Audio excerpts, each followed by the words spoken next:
करेरा में आरटीसी बल में कवि सम्मेलन का आयोजन किया गया। इस कवि सम्मेलन का आयोजन विशेष रूप से संस्थान से दिनांक 12 तारीख को पासिंग आउट होने वाले 492 नव आरक्षकों के लिए एक नई पहल के तौर पर किया गया। इस कवि सम्मेलन में शिवपुरी और करेरा से जाने माने कवियों झांसी से देवेंद्र नटखट, डॉक्टर राजेंद्र गुप्ता, अंजलि खत्री, सतीश श्रीवास्तव, प्रभुदयाल शर्मा, ओम प्रकाश दुबे, सौरभ तिवारी, कमलेश सक्सेना को आमंत्रित किया गया, जिन्होंने लेखन के क्षेत्र में पूरे भारतवर्ष में अपना लोहा मनवाया और भारत के लेखकों के बीच एक अलग मुकाम हासिल किया।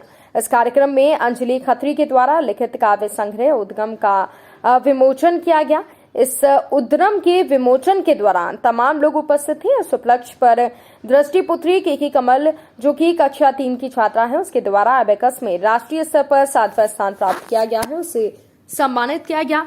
कार्यक्रम के दौरान उप महानिरीक्षक सुरेंद्र खत्री ने अपने संबोधन में कहा कि एक कवि कल्पना जगत के चित्रण के साथ साथ समाज और संस्कृति का वास्तविक चित्रण भी काव्य रूप में प्रकट करता है। साथ ही साथ उन्होंने इस दौरान कहा कि ये आंदोलन लगातार सकारात्मक ऊर्जा हमें देगा और साथ ही साथ कहा कि जवानों के प्रशिक्षण के अंतिम चरण में देशभक्ति और बलिदान की भावना से उत्पुत्र ये कवि सम्मेलन जवानों के लिए यादगार पल रहेगा, क्योंकि यहाँ पर प्रशिक्षण पा रहे जवान प्रशिक्षण पूर्ण होते ही अपने हौसलों के साथ देश की सीमाओं पर तैनात हो जाएंगे। इस कार्यक्रम में पुलिस के स्थानीय इकाइयों के प्रमुख, जिनमें करेरा उप महानिरीक्षक SWTS SPS निम्बाडिया, शिवपुरी उप महानिरीक्षक दूरसंचार वाहिनी राजीव लोचन, शिवपुरी उप महानिरीक्षक STSR सेनानी और तमाम लोग उपस्थित थे। कवि सम्मेलन में सभी दर्शकों का भी यहाँ पर प्रशंसा की गई।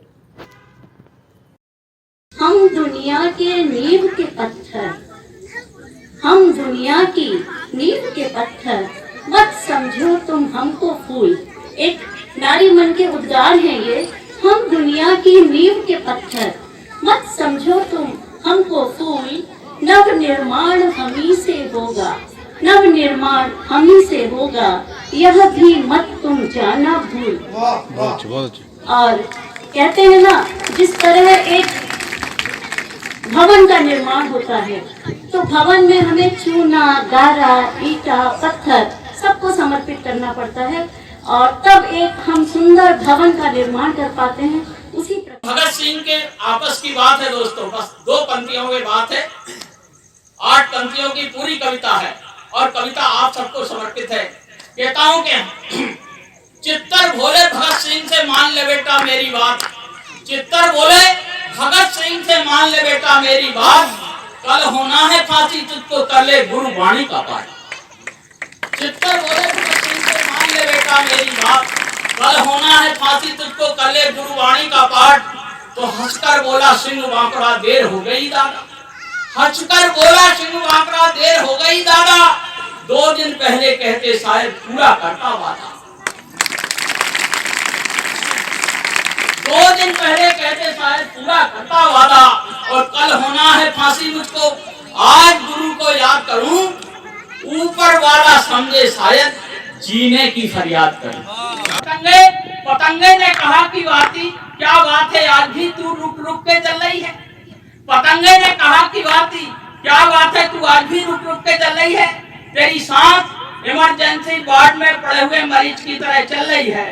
लगता है तूने आज ना कुछ खाया है ना पिया है, या परिवार की समृद्धि के लिए लक्ष्मी माता का व्रत किया है।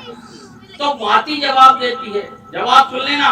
वाती कहती है, पतंगे मेरा काम तो जलना है, मेरा काम तो जलना है, दूसरों को रोशनी देना और स्वयं में छलना है। असल में जो तेल मुझे जलने के लिए दिया जाता है उसका 50% तो दिया ही पी जाता है।